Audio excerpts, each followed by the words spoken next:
Hey, what's up guys? Coach Cody Nicholson here at DBAT Paradise, and today I'm going to show you the grip slide down drill. It's a great drill because it works on a few different things at one time. So mechanically it's great because it helps us achieve three things: staying direct to the baseball, staying inside the baseball, and creating push with our barrel through the zone. Secondly, it's great for warming up for those exact same reasons. Much like when you warm up in golf, starting with shorter clubs and gradually working your way up to a driver, this drill is great for doing the same thing. In this case, we'll be changing our hand position along the handle and gradually working our way down until we reach our full swing. The idea behind that is to transfer the mechanics that we're getting from the shorter grip down to the longer grip into our full swing. So let's get started. So when selecting where to place your hands on the bat, there's a couple ways you can do it. So if you're swinging wood, you can use the ink dot as the general indicator. We want really our top hand to be below where the taper begins. So below the pine tar line is an absolute must. I think you'll run into issues of making contact with your body if you have it too high. So when you go to swing, before you ever take your first swing off the tee, make sure you have a good measurement for where to place your hands. Another simple way to do it is to just stack your hands on top of each other and go up 2 grips. If you're using a metal bat, you can use the applied grip on it to basically use as your reference point, with that either being the location for your top hand or your bottom hand, depending on how far the grip goes up. So in this case, just like I mentioned, as we do in golf, you'll start shorter and work your way down the handle. So for me, I have my bottom hand is basically just below the ink dot. That gives me enough clearance with the handle for when I'm trying to swing. Otherwise, the rest of the swing should more or less look like your regular swing and be a great way to help you warm up. So when you're doing this, take about 3 to 5 swings at each hand position location until you feel good and ready to slide down.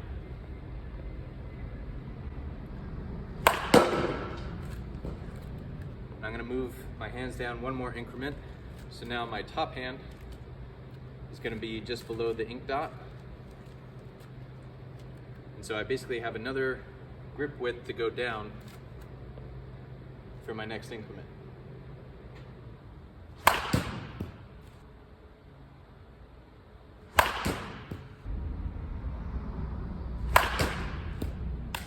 Right. So the idea behind performing this drill, as I mentioned, staying short and direct to the baseball, short being that path that we're taking. So when it comes to these mechanics, so you saw it in full time, now I'm going to kind of go through the fundamentals of it in slow motion to demonstrate the benefits. So in this case, with this drill, starting shorter, we always emphasize a swing that is short, direct to the baseball. So by moving our hands up the handle, we mechanically restrict the motion of our swing in order to achieve this. Reason being, it helps create linearity in our swing, moving from back to front and using our upper half to help control that movement through the zone. With our hands down the barrel, we can sometimes have a tendency to get long and cast, where the bat is way out in front of us instead of short, moving across our body and using our wrists to fire to the baseball. So starting with a short grip essentially forces us to get into that habit pattern. It makes use of the line that we're creating, that linearity and linear drive with the upper half. As we know from other lessons, we try to create that in our lower half as well. But with this, now we're working the upper half. And so it creates that directness to the ball, because I have no choice when my grip is higher up on the bat and I'm working with a shorter bat length to take a more direct path. Because if I try to get long and cast my hands out early and get too rotational, I may not meet the ball at an optimum point. especially if it's outside. In this case though, we're helping to achieve that direct path by moving in a straight line because we're bringing our upper half more direct as opposed to around. So repeating each hitting location allows us to get repetitions for that feeling and gradually work our way down to the longer grip until we're at our full length swing. That's what helps us stay inside the baseball as well, because doing this and being direct ensures that our barrel gets to the ball, which is the whole essence of trying to hit the ball effectively. So it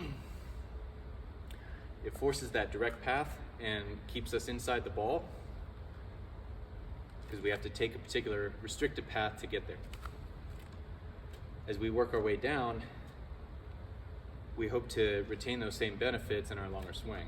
The last big thing that I mentioned is creating push with the barrel. And so with that, what I mean is when we reference the plate, having our barrel in the zone for a longer period of time is always a benefit. So if you think of it this way, I'll reset my hands. I need to, if I get my bat head set early back here, and essentially have that push we saw with the upper body like this, the angle of the barrel is set the entire time, moving across the plate. So moving across the zone essentially until it meets the ball. So you take some elements out with your timing, gain a little more forgiveness, and create an angle that's optimum for hitting the ball if you are slightly off time, in which those fractions of a second matter.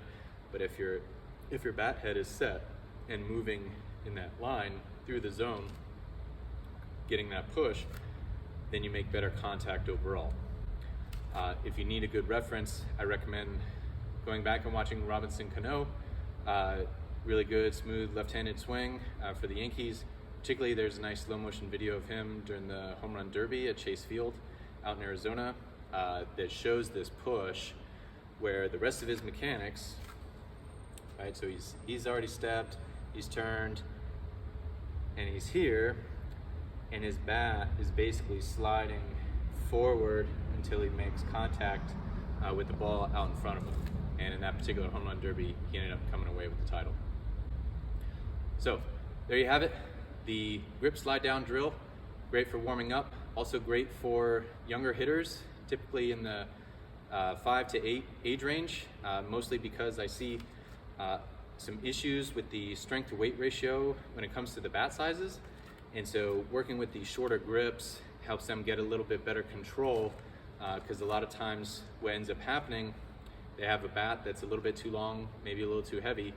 And so when they initiate the swing, the hands drop, the elbow drops, and they're basically dragging the bat through the zone with them, and they're usually out in front like this, and they're not making good contact. It also creates a little loop in the swing, in which a lot of times may cause them to get under the ball. So moving the hands up allows them to have a little bit better control, be a little more direct to the baseball, and start getting their mechanics in the right slot. If you found this video helpful, be sure to give it a like and a follow so you never miss out on our next video. And if you're ready to take your game to the next level, be sure to log on to dbatparadise.com and book your lesson with me, Coach Cody Nicholson. Until then, I'll see you next time.